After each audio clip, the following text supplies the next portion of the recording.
안녕하세요. 발빠른 시황의 이석우입니다. 오늘도 하락했네요. 오늘 반등 시도를 하는 듯 했는데 결국에는 하락 마감하면서 지수 박스권으로 말씀드렸었던 2400과 2500, 그 하단부를 살짝 깨는 흐름입니다. 하지만 아직까지 박스권 흐름 안에서 하단부 흐름이 나오는 것이라고 생각하시는 것이 맞을 것 같고요. 자, 코스피 지수 1%, 1.08% 하락했고요. 코스닥 지수는 1.89% 하락하면서 오늘 좀 하락폭이 컸죠. 오늘은 전반적인 하락세가 나타났다라고 보시는 것이 정확합니다. 대형주 단위 1% 떨어지는 거랑 중소형주 단위 1% 떨어지는 거랑은 다르죠. 평상적으로 전반적으로 하락세가 나왔는데 중소형주가 한 대형주보다는 조금 더 많이 떨어져서 이런 현상이 나타났구나 생각하시면 될 것 같네요.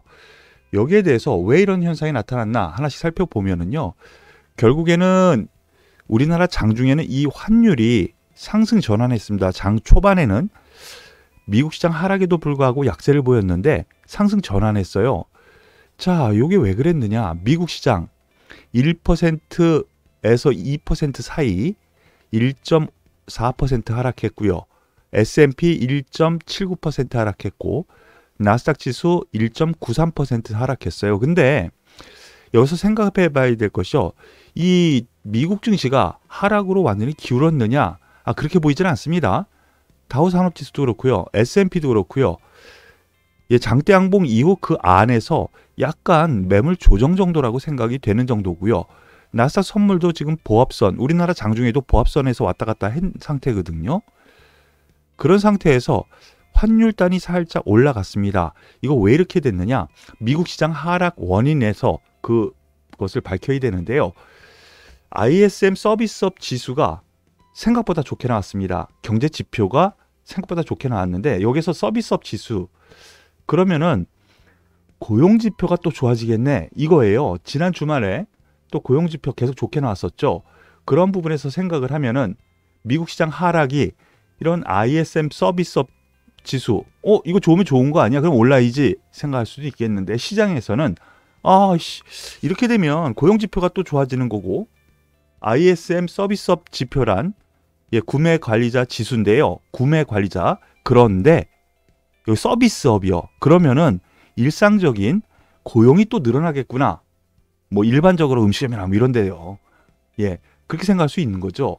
그러면은 이거 목표 금리가 이제 피봇 얘기까지 나왔었는데 이거 목표 금리가 예상보다 좀 더 높을 수도 있겠다. 이러면서 긴축 우려를 또 자극했다라고 생각하시면 돼요. 그러면서 환율이 올라간 겁니다. 달러가 조금 강세가 된 거라고 생각하시면 돼요.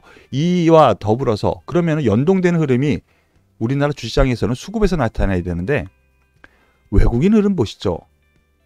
오늘 거의 매매가 없다고 봐야죠.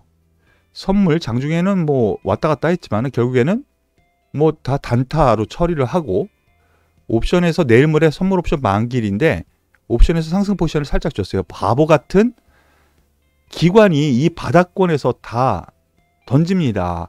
금융투자, 사모펀드, 연기금 중심에 이 외국인 같은 경우에는 보시면은요 4천억 매도에서 3천억 매도, 오늘 1천억 매도 줄여가고 있어요. 선물 부분도 그렇고요. 항상 기관 뒷북칩니다.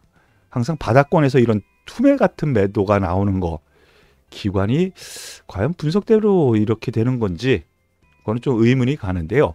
이러한 수급 동향에서 전반적인 하락세가 나왔습니다. 그런데 여기에서 이러한 외국인과 기관의 매도에 비해서 오늘 하락은 다소 좀 이채롭습니다. 이것 역시 이번 주 내일 모레로 다가온 선물 옵션 동시 만기일 이번 한 해를 마무리 짓는 거죠. 그 부분에서 해석을 해야 돼요. 아직까지는 고점 저점 2400에서 2500까지로 박스권을 말씀을 드렸는데요. 외국인 포지션은 2450선, 60선 여기 정도로 파악이 됩니다.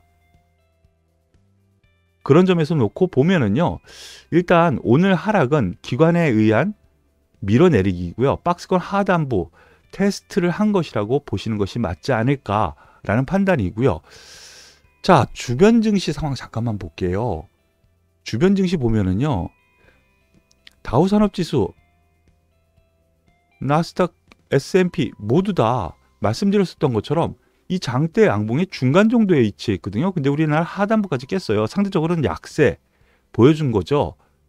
이 부분은 쿼드러플 위칭대의 영향 때문에 그런 것이라고 여러분들께 말씀을 드렸는데, 예, 디커플링 된 이유 분명히 있습니다. 이러한 점으로 생각을 하면은 만기 내일 모레까지 남았고 그 이후에도 생각을 하면 올라올 때도 디커플링 되면서 우리나라가 상대적으로 강세 요인이 될 수 있는 가격 조건도 가졌다라고 볼 수 있으니까 오늘 하락에 대해서 그렇게 큰 의미를 가질 필요는 없는 것 같아요. 장중에 반등 시도를 하다가 또 밀어버렸거든요. 요때랑 비슷하게 생각을 하시면 될 것 같습니다. 하단부 위치했는데 그 다음날 상승 출발했죠. 그리고 다시 올려붙이면서 박스권 안으로 들어왔어요. 내일 과연 이렇게 상승 출발해서 이번 주 만기는 2450선, 그리고 그 이후에는 다시 2500의 박스권으로 다시 회귀될 가능성 저는 제시를 하니까요. 오늘 하락하고 또 종목별로 좀 낙폭이 있는 종목이더라도 우리 투자분들 그리고 우리 가족 여러분들 좀만 힘내시길 바라겠습니다. 오늘 특징주 몇 가지만 보죠. 전반적인 하락세가 대형주 단도 나왔고 중소형주 단도 나왔거든요. 그렇기 때문에 특징주가 그렇게 많지는 않습니다. 현대중공업을 비롯한 조선주가 현대미포조선, 삼성중공업 등 조선주 그중에서도 현대중공업이 오늘 종가상 박스권 상단을 돌파를 했어요. 앞에 고점 종가가 11만 8,500원이었는데 오늘 11만 9,000원에 마무리 졌죠.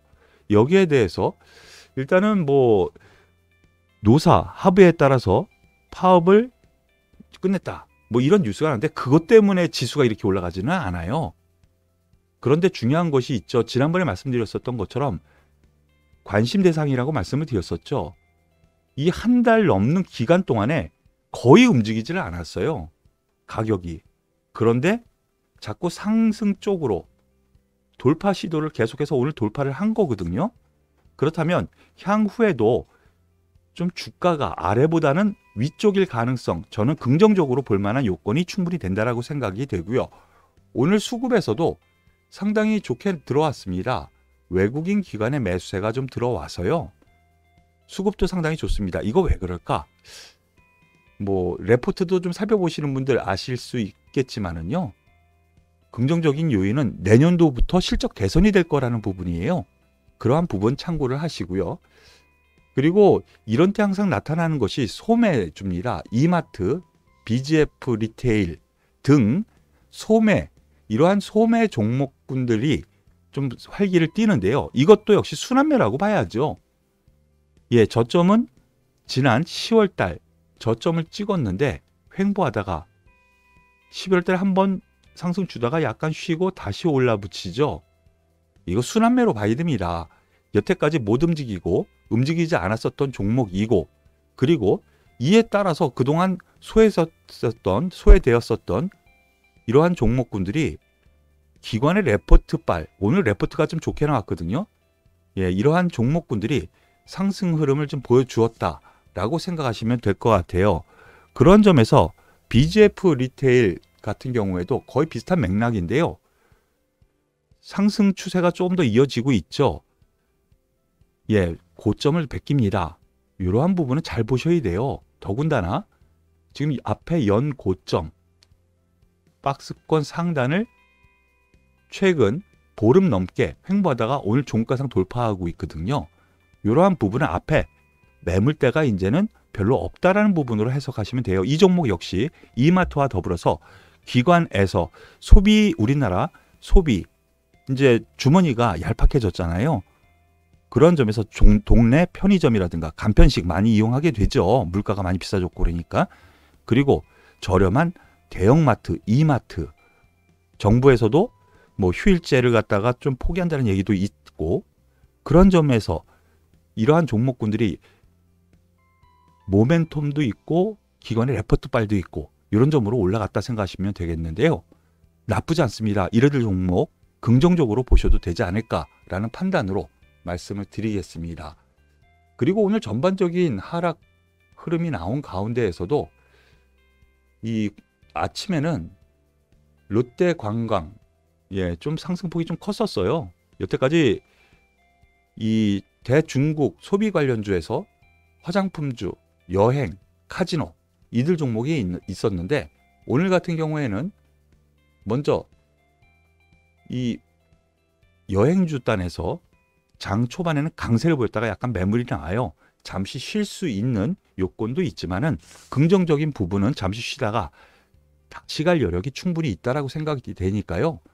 뭐 관심이 있는 분들은 올라오는 5일선 하나투어도 그렇고 롯데관광개발도 그렇고요. 올라오는 5일선 근처에서는 긍정적인 접근 그리고 가지고 계신 분들은 좀 더 보유해도 괜찮다라고 여러분들께 말씀을 드리겠습니다. 더불어서 오늘 호텔신라는 강세를 보였고요. 추세 이어나가죠. 이 부분은 왜 그러느냐? 호텔신라 외국인 관광객의 면세도 있지만은요. 연말 연시되면 우리나라 해외여행 아주 극성수기죠. 그런 점에서 놓고 보면은 지금 해외에서도 코로나로 인해서 여행을 못했던 그런 여행객들이 수요가 더 많이 늘어날 거다라는 기대치가 나오는 거거든요. 호텔신라를 비롯한 면세점 관련주 그리고 또 파라다이스 등 이런 카지노주 역시 긍정적으로 볼 만한 요건이 있어요. 물론 파라다이스 같은 경우에는 외국인 그리고 롯데관광개발 역시 외국인 전용 카지노를 가지고 있는 회사지만은요. 조정 시에는 긍정적으로 볼 만한 요건이 충분히 된다라고 생각하니까 이들 종목들 가지고 계신 분들 혹은 관심 있는 분들은 참고하시길 바라겠습니다. 오늘 전반적으로 시장이 좀 한 템포 더 다운된 그런 흐름이지만은요. 앞서 말씀드렸었던 것처럼요. 증시는 인위적으로 내일 모레 만기를 앞두고 인위적으로 내리니 눌러서 주변 증시와 다르게 움직이는 흐름이 나타난 것이고요. 그로 인해서 올라갈 때도 차별적으로 올라갈 가능성 그리고 제자리는 또 금방 찾아요. 그러니까 우리 투자자 여러분들 그리고 우리 가족 여러분들 좀만 힘내세요. 네, 도움이 되셨다면 구독, 좋아요 그리고 응원의 댓글 꼭 부탁드리겠습니다. 수고하셨습니다.